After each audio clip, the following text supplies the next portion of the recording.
Hello friends, welcome back to my channel. അപ്പോൾ division account exam May 10th ആണ്. അപ്പോൾ നമുക്ക് ക്ലാസ് സ്റ്റാർട്ട് ചെയ്യാം. അപ്പോൾ നമുക്ക് അക്കൗണ്ട്സ് ചെയ്ത് തുടങ്ങാം.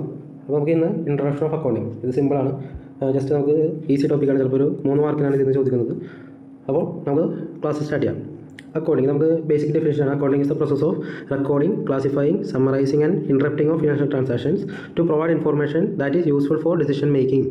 It is often referred to as language of business. അപ്പോൾ അക്കൗണ്ടിംഗ് എന്ന് പറഞ്ഞിട്ടുണ്ടെങ്കിൽ നമ്മളൊരു ബുക്ക് കീപ്പിംഗ് ആ ഒരു സംഭവം തന്നെയാണ് പറയുന്നത്.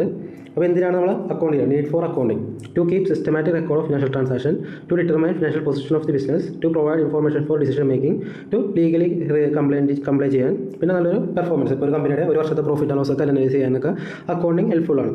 പിന്നെ അടുത്തതാണ് ഇമ്പോർട്ടൻസ് ഓഫ് അക്കൗണ്ടിങ്. ഒന്ന് ഫിനാൻഷ്യൽ ഇൻഫോർമേഷൻ, അപ്പോൾ നമ്മുടെ ഓണേഴ്സിനും ഇൻവെസ്റ്റേഴ്സ് ക്രെഡിറ്റേഴ്സിനൊക്കെ നമ്മുടെ കമ്പനിയുടെ ഡീറ്റെയിൽസ് അറിയാൻ പറ്റും. പിന്നെ ഡിസിഷൻ മേക്കിംഗ് നമ്മൾ നേരത്തെ കണ്ടത് തന്നെയാണ്. ലീഗൽ പെർഫോമൻസ് ഇവാലുവേഷൻ, പിന്നെ കൺട്രോൾ. പിന്നെ അഡ്വാൻറ്റേജ് ഓഫ് അക്കൗണ്ടിങ് എന്തൊക്കെയാണെന്ന് നോക്കാം. ഒന്ന് സിസ്റ്റമാറ്റിക് റെക്കോർഡ്, നമ്മളൊരു സിസ്റ്റമാറ്റിക്കായിട്ട് ഒരു ഫ്ലോയിൽ എല്ലാ മാസവും അക്കൗണ്ട് ചെയ്ത് വരുന്നത് റെഡിയാക്കാൻ പറ്റും. പിന്നെ ഫിനാൻഷ്യൽ പൊസിഷൻ, നമ്മുടെ ബാലൻസ് ഷീറ്റ്, നമ്മുടെ അസറ്റ് എത്രയുണ്ട്, നമുക്ക് ലയബിലിറ്റി എത്രയുണ്ട്, എല്ലാം നമുക്ക് അനലൈസ് ചെയ്യാൻ പറ്റും. പിന്നെ decision making, legal compliance, performance analysis, almost എല്ലാം സെയിം പോയിന്റ് തന്നെയാണ് അക്കൗണ്ടിങ്ങിൽ വരുന്നത്.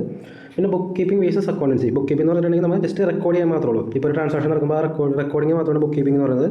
Book keeping is A part of accounting.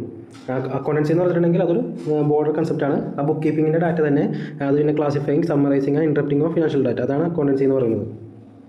പിന്നെ ലിമിറ്റേഷൻ നോക്കുകയാണെങ്കിൽ ഒന്ന് ഹിസ്റ്റോറിക്കൽ ഡാറ്റയാണ്, പഴയ കാര്യങ്ങളായിരിക്കും ചെക്ക് ചെയ്യുന്നത്. പാസ്റ്റ് ട്രാൻസാക്ഷനാണ് അനലൈസ് ചെയ്യുന്നത്. പിന്നെ ക്വാണ്ടിറ്റേറ്റീവ് ആണ് ഇൻഫോർമേഷൻ പ്രൊവൈഡ് ചെയ്യുന്നത്. ക്വാളിറ്റേറ്റീവ് ഫാക്ടേഴ്സ് അധികം ചെക്ക് ചെയ്യാറില്ല. പിന്നെ സംടൈംസ് എസ്റ്റിമേറ്റ് ആൻഡ് ജഡ്ജ്മെൻറ്റ്സ് എടുക്കേണ്ടി വരും. ചില കേസസിലൊക്കെ പ്രൊവിഷൻസ് ചെയ്യേണ്ടി വരും. അപ്പോൾ അത് ചിലപ്പോൾ കറക്റ്റായിട്ട് എടുക്കാൻ പറ്റില്ലെന്ന് വരില്ല. പിന്നെ പ്രൈസ് ലെവൽ ചേഞ്ചസ്, ഇപ്പോൾ ഇൻഫ്ലേഷൻ ഒന്നും നമ്മൾ അക്കൗണ്ട് ചെയ്യാറില്ല ഇതിനകത്ത്. പിന്നെ വിൻഡോ റെസി എന്ന് വെച്ചിട്ടുണ്ടെങ്കിൽ നമുക്ക് വേണമെങ്കിൽ ഫിനാൻഷ്യലി മാനിപ്പുലേറ്റ് ചെയ്യാം. നമുക്ക് വേണമെങ്കിൽ സെയിൽസ് കൂട്ടി കാണിച്ച് അങ്ങനെ ഡാറ്റ വേണമെങ്കിൽ മാനിപ്പുലേറ്റ് ചെയ്യാം. അപ്പോൾ അതൊക്കെയാണ് അക്കൗണ്ടിങ്ങിൻ്റെ ലിമിറ്റേഷൻ. പിന്നെ സിസ്റ്റം ഓഫ് അക്കൗണ്ടിങ്, ഇപ്പോൾ 2 അക്കൗണ്ടിങ് ഉണ്ട്. ഒന്ന് സിംഗിൾ എൻട്രി, പിന്നെ ഡബിൾ എൻട്രി. സിംഗിൾ എൻട്രി എന്ന് വെച്ചിട്ടുണ്ടെങ്കിൽ നമ്മൾ ക്യാഷ് ട്രാൻസാക്ഷൻസ് മാത്രമേ അക്കൗണ്ട് ചെയ്യുള്ളൂ. Only cash and personal accounts are maintained. അപ്പോൾ it is incomplete and not suitable for large business. അപ്പോൾ വലിയ ബിസിനസ്സൊക്കെ കൺട്രോൾ ചെയ്യുന്നവർക്ക് സിംഗിൾ എൻട്രി പറ്റില്ല. ഡബിൾ എൻട്രി ആണ് നമ്മൾ നോർമൽ ഫോളോ ചെയ്യുന്ന സംഭവം. അതിനകത്ത് നോർമൽ ഡെബിറ്റ് ആൻഡ് ക്രെഡിറ്റ് ഉണ്ടാവും. പിന്നെ ഇതാണ് കറക്റ്റ്, ഡബിൾ എൻട്രി ആണ് ഒരു ഫോളോ ചെയ്യുന്നത്. കമ്പനീസ് ആക്ട് പ്രകാരം ഡബിൾ എൻട്രി അക്കൗണ്ടിങ് തന്നെ ഫോളോ ചെയ്യണം. പിന്നെ ബേസിക് ടേംസ് ഓഫ് അക്കൗണ്ടിങ് ആണ്.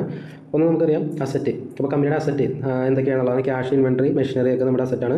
ലയബിലിറ്റി എന്ന് പറഞ്ഞാൽ കമ്പനിയുടെ ഒബ്ലിഗേഷൻ, നമുക്ക് ലോണും പിന്നെ ക്യാപിറ്റൽ സംഭവങ്ങളൊക്കെ, ക്രെഡിറ്റേഴ്സിന് പൈസ കൊടുക്കാനുള്ള സംഭവമൊക്കെ. പിന്നെ ക്യാപിറ്റൽ എന്ന് പറയുന്നുണ്ടെങ്കിൽ നമ്മൾ ഇനിഷ്യലി ഒരു ബിസിനസ് തുടങ്ങാൻ വേണ്ടി ഇൻട്രൊഡ്യൂസ് ചെയ്യുന്ന ഫണ്ടാണ് ക്യാപിറ്റൽ.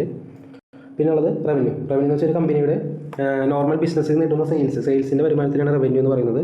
എക്സ്പെൻസ് എന്ന് പറഞ്ഞാൽ നോർമൽ കമ്പനിക്ക് വരുന്ന എക്സ്പെൻസ്. പിന്നെ പ്രോഫിറ്റ്, കമ്പനിയുടെ പ്രോഫിറ്റ്. പിന്നെ ലോസ്. ഡെപ്റ്റർ എന്ന് വെച്ചിട്ടുണ്ടെങ്കിൽ കമ്പനിക്ക് പൈസ തരാനുള്ള ആൾ, അതാണ് നമുക്ക് ഡെപ്റ്റർ. ക്രെഡിറ്റർ എന്ന് വെച്ചിട്ടുണ്ടെങ്കിൽ ഞാൻ പർച്ചേസ് ചെയ്തിട്ട് പൈസ കമ്പനി കൊടുക്കാനുള്ളത്, അതിനാണ് ക്രെഡിറ്റർ എന്ന് പറഞ്ഞിട്ടുണ്ടെങ്കിൽ. ട്രാൻസാക്ഷൻ എന്ന് പറഞ്ഞിട്ടുണ്ടെങ്കിൽ any financial event that affect the financial position of the business, അതിനാണ് ട്രാൻസാക്ഷൻ എന്ന് പറയുന്നത്. ഇത്രയാണ് നമുക്ക് ബേസിക്കായിട്ട് ഇൻട്രൊഡക്ഷനിൽ നമുക്ക് നോക്കാനുള്ളത്. അപ്പോൾ ഇനി ഇതിൻ്റെ MCQ ക്വസ്റ്റ്യൻസ് വർക്കൗട്ട് ചെയ്ത് നോക്കുക. അപ്പോൾ മാക്സിമം ഈ ക്ലാസ് കാണുക, എന്നിട്ട് ഇതിൻ്റെ മെയിൻ ഇമ്പോർട്ടൻറ്റ് പോർട്സ് നോട്ട് ചെയ്യുക. എന്നിട്ട് മാക്സിമം ഇതിൻ്റെ ക്വസ്റ്റ്യൻസ് വർക്കൗട്ട് ചെയ്യുക. പല പല ബുക്സിൽ നിന്നൊക്കെ എടുത്ത് വർക്കൗട്ട് ചെയ്യുക. അപ്പോൾ ഇവിടെ ഞാൻ കുറച്ച് ക്വസ്റ്റ്യൻസ് കൊടുത്തിട്ടുണ്ട്. അപ്പോൾ ഇത് നിങ്ങൾ വർക്കൗട്ട് ചെയ്ത് നോക്കുക. What is the primary objectives of accounting? അപ്പോൾ ഇതിനകത്ത് പറഞ്ഞിട്ടുള്ളത് answer: to record financial transaction, to provide financial information for decision making, to comply with legal requirements. All of the above answer. അപ്പോൾ ഇത് നിങ്ങൾ ജസ്റ്റ് ഓടിച്ച് നോക്കി അനലൈസ് ചെയ്ത് നോക്കുക. ഇതിൻ്റെ ആൻസർ താഴെ കൊടുത്തിട്ടുണ്ട്. അപ്പോൾ ഈസി ആയിരിക്കും. വീഡിയോ പോസ് ചെയ്തിട്ട് അനലൈസ് ചെയ്യുക. അപ്പോൾ ഇത്രയും കാര്യങ്ങളാണ് ഫസ്റ്റ് നമുക്ക് പഠിക്കാനുള്ളത്. അപ്പോൾ നെക്സ്റ്റ് വീഡിയോയിൽ നമുക്ക് കൂടുതൽ കാര്യങ്ങൾ ഡീറ്റെയിൽസ് ആയിട്ട് നോക്കാം. അപ്പോൾ thank you for watching my dear friends. Have A nice day. Thank you.